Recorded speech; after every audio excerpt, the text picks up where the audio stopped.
Halol Vadodara highway પર આવેલા Halol toll gate નજીક આજે વહેલી પરોઢે 4 વાહનો વચ્ચે થયેલા ભયાનક અકસ્માતથી માર્ગ પર હલચલ મચી ગઈ।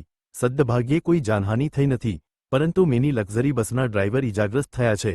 મળતી માહિતી મુજબ ટોલ બૂથ પર ટોલ ચૂકવવા લાઇનમાં ઉભેલા 2 ગેસ ટેન્કર પાછળ ધીમી ગતિએ મિની લક્ઝરી બસ ઊભી હતી। એ દરમિયાન પાછળથી પૂરપાટ ઝડપે આવી રહેલી અરુણાચલ પ્રદેશ પાર્સિંગ લક્ઝરી બસે મિની લક્ઝરીને ધડાકાભેર ટક્કર મારી હતી। ટક્કર એટલી જોરદાર હતી કે મિની લક્ઝરી બસ આગળ ઉભેલા ગેસ ટેન્કર સાથે ભટકાઈ ગઈ હતી। આ દરમિયાન પાસે જ ઉભેલો એક હાઇડ્રો ટ્રક પણ અકસ્માતની અડફેટે આવી ગયો હતો। આ મિની લક્ઝરી બસ મહારાષ્ટ્રના મુંબઈમાંથી લગ્નની જાન લઈને હરિયાણા રાજ્યના સિરસા ગામ તરફ જઈ રહી હતી। બસમાં એક પરિવારના 20 જેટલા સભ્યો મુસાફરી કરી રહ્યા હતા।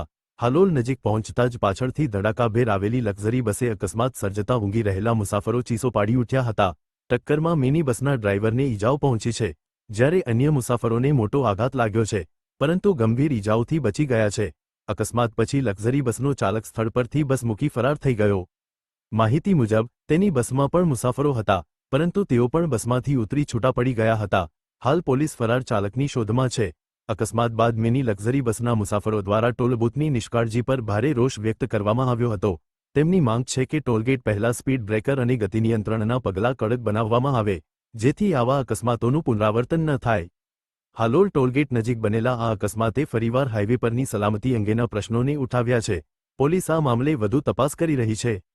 अभी टोल नाका है ना, ये हाईवे है 6 लेन का, तो टोल वालों ने वहाँ पे ना स्पीड ब्रेकर डाला है ना कुछ डाला हुआ है। पूरी फैमिली लेके मेरी ट्रैवलिंग कर रहा था, ये पीछे बस में देखा यहाँ पे, उसमें मेरा पीछे बच्चा सोया हुआ था।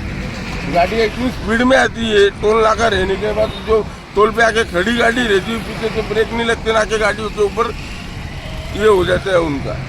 तो यहाँ पे टोल वाले सिर्फ पैसे वसूल कर रहे हैं, पब्लिक की सेफ्टी का उनको कोई लेना देना नहीं है। में 20-22 लोग थे, उसमें मेरा बच्चा 4 बच्चे थे, 2 बच्चे पीछे सोए हुए थे।